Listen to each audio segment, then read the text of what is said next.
السلام عليكم ورحمة الله تعالى وبركاته. مرحبا بالجميع وتحية إليكم من جديد. برنامج اليوم هو برنامج مهم موجه خاصة إلى الإخوة والأخوات الذين هم مقبلون على الهجرة إلى الولايات المتحدة الأمريكية ولديهم تساؤل عن كيفية النجاح خطوة بخطوة بالولايات المتحدة الأمريكية. إذن هناك نقاط مهمة سوف نتطرق لها في البرنامج، ولا بأس إن استفدتم من البرنامج أن تقوموا بمشاركته مع الأصدقاء والأحبة، هذا كله لكي تعم الفائدة. ولا تنسوا أن تشتركوا في القناة. بالنسبة للمهاجر، يجب عليه قبل هجرته إلى أمريكا أن يعرف بأنه سوف يجد الاختلاف واضح في كل ظروف العيش بالولايات المتحدة، سواء حياة عملية دراسية ثقافية يومية، أشياء سوف تتضح لكم عند وصولكم إلى الولايات المتحدة والعيش بها. وسبق أننا وضحنا عبر القناة يجب على كل من هو مقبل على الهجرة إلى أمريكا أن يعرف ما له وما عليه. أولا، هناك خطوة مهمة لازم أخذها بعين الاعتبار والانتباه لها والالتفات لها، وهو أن اللغة الإنجليزية هي المتداولة للتواصل مع أغلبية الجنسيات بالولايات المتحدة. وبالطبع هناك اللغة الإسبانية ممكن التواصل بها كذلك، ولكن اللغة الإنجليزية تظل هي التي تطغى على التعايش والتواصل بالولايات المتحدة. بالطبع سنجد منكم من هو لديه اللغة الإنجليزية يتكلمها بطلاقة، وممكن أنه يكتبها ليس لديه من مشكل، وممكن أننا نجد منكم من هو يتلعثم بالتواصل والنطق بها. فهذا المهاجر عليه أن يقوم بأخذ دروس تقوية في بلده الأم، هذا قبل هجرته إلى الولايات المتحدة. وسوف يجد بأن اللغة أو تعلم اللغة الإنجليزية سيخدم مسار إقامته بشكل مرتاح.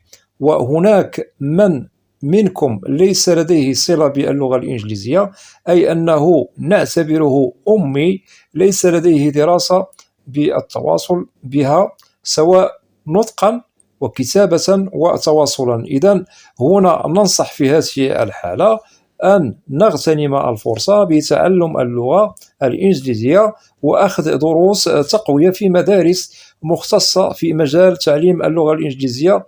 بالطبع ممكن أنه هذا التعلم للغة الإنجليزية لا يأخذ منكم وقتا طويلا، ولو تعلمتم بعض الكلمات والأحرف التي تقربكم من الأهداف المسيرة يعني مستقبلا من حياتكم وعيشكم بالولايات المتحدة، لأنه اللغة سوف تحتاجوها للتواصل والتقارب بين الثقافات والجنسيات المختلفة. سوف تسهل عليكم البحث عن أعمال، قضاء حوائج ضرورية تخصك أنت كفرد أو كجماعة، مثلا متزوج، مثلا لديكم أسرة أبناء، وتسهل عليكم كل شيء ممكن أنه مرسخ في أفكاركم المستقبلية للعيش بالولايات المتحدة. إذا للتأكيد اللغة الإنجليزية تقربكم من أهدافكم، من تحسين وضعكم ومن وصولكم إلى مستقبل هادف ومطمئن ناجح 100% في الولايات المتحدة الأمريكية،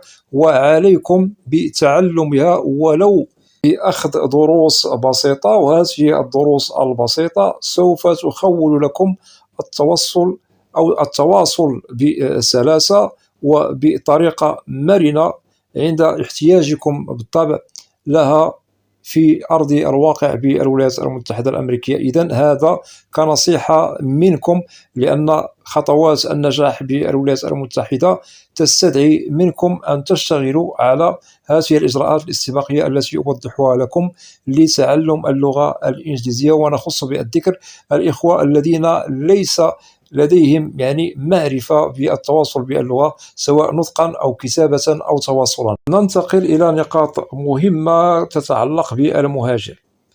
بالنسبة للمهاجر قبل هجرته إلى الولايات المتحدة لازم أن ينظر إلى وضعه المادي المهني والدراسي الذي يتوفر عليه كمهاجر إلى الولايات المتحدة، ويجب استغلال كل ما هو متحصل عليه أنت كمهاجر في الأوقات التي عشتها في بلدك الأم، ويجب استثمار المؤهلات والكفاءات سواء مهنية دراسية إلى غير ذلك بالولايات المتحدة لبناء مستقبل هادف ناجح.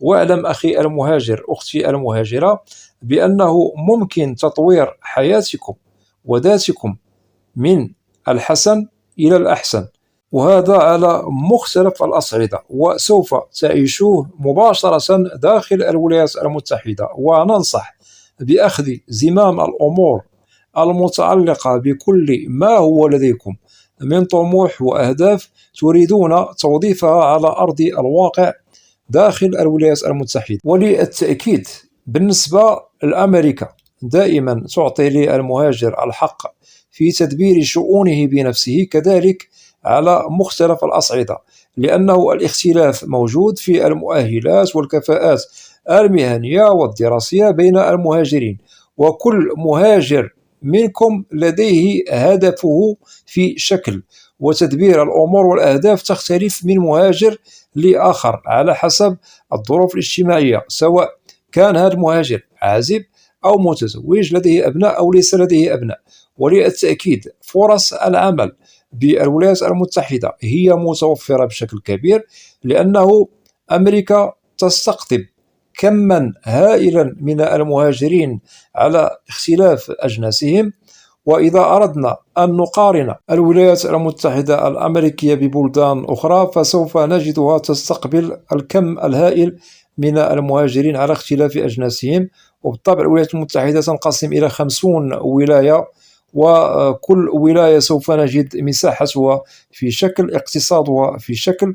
بالطبع اقتصاد الولايات المتحدة هو متطور وكبير مقارنة ببلدان أو دول أخرى، مما يجعل أنها تظل من بين البلدان المهمة التي ممكن أن يعيش فيها المهاجر في أحسن الأحوال. وهذا في حالة أنه وجدنا بأن المهاجر وظف الطاقات والمؤهلات التي يتوفر عليها لتطبيق نظامي على أرض الواقع.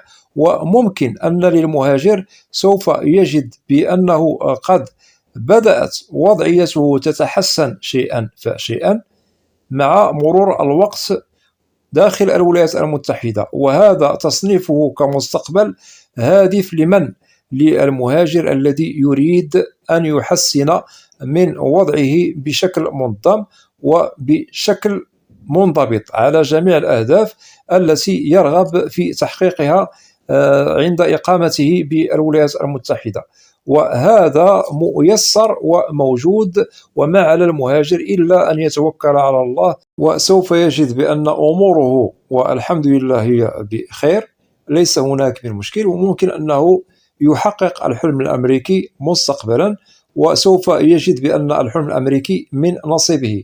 أما بالنسبة للمهاجر الذي ليس لديه طموح وأهداف فتصنيفه مع الذين ممكن أن يعطلوا مستقبلهم بدون رؤية واضحة وبدون الرغبة في الوصول إلى القمة والنجاح وتحقيق الأهداف بالولايات المتحدة. لأن المهاجر السلبي بالطبع سوف تعود عليه إقامته بأمريكا بالسلبية إذا وظفها بعدم الجدية وفرض الذات والمؤهلات والكفاءات. في هذه الحالة فمستقبله ساقط 100%، لأنه هو المعني بالأمر بحياته وعيشه بأمريكا، ويجب أن يعلم بأنه الولايات المتحدة تعطي لمن يعطي، أي أن العمل هو متوفر، الأهداف هي مختلفة.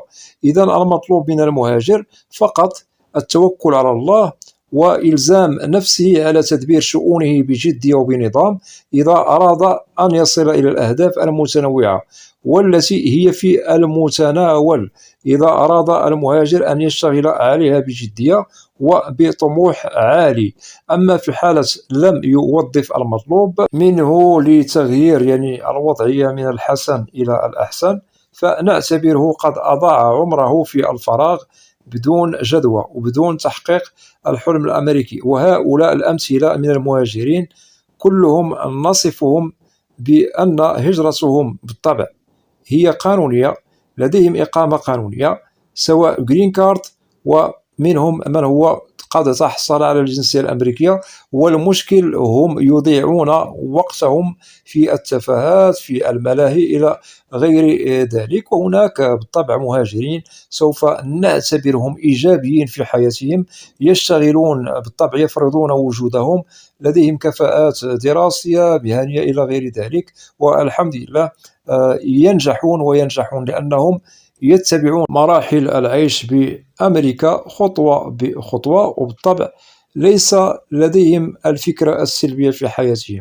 هنا ممكن لهؤلاء يعني المهاجرين الذين سوف نصنفهم بالناجحين سوف يصلون إلى النجاح، وبالطبع سوف يصلون إلى سر النجاح وهو الحلم الأمريكي. أما بالنسبة للمهاجرين يعني الساقطين الذين ليس لديهم طموح ورغبة في الوصول إلى النجاح وإلى سر النجاح بالولايات المتحدة، بالطبع هنا سوف نصنفهم بالمهاجرين الذين ليس لديهم مستقبل بالولايات المتحدة الأمريكية، وبالطبع هم يضيعون يعني وقتهم بدون جدوى.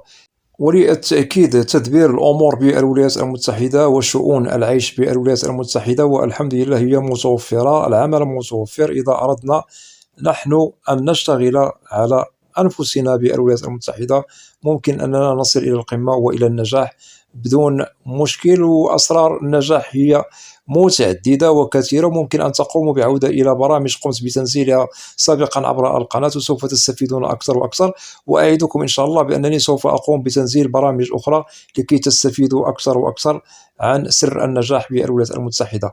وأتمنى من الإخوة والأخوات الذين لا زالوا لم يشتركوا في القناة، أدعوكم إلى الاشتراك في القناة وتفعيل زر الجرس ليصل إليكم كل جديد، ولا تنسوا أن تدعمونا دائما بلايك لكي نصل إلى أكبر نسبة من المشاهدة. وبالنسبة للقناة محتواها كامل وشامل عن الهجرة والمهاجر إلى الولايات المتحدة الأمريكية بشكل عام وكتعريف، وإذا لديكم أسئلة ممكن طرحها عبر تعليق في القناة، وإن شاء الله سوف تجدوا الإجابة عبر البرنامج المعروف بالقناة، برنامج أسئلة وأجوبة، لأنني لا أستثني منكم أحدا وأسألكم الدعاء. وإلى لقاء قريب بإذن الله، والسلام عليكم ورحمة الله تعالى وبركاته.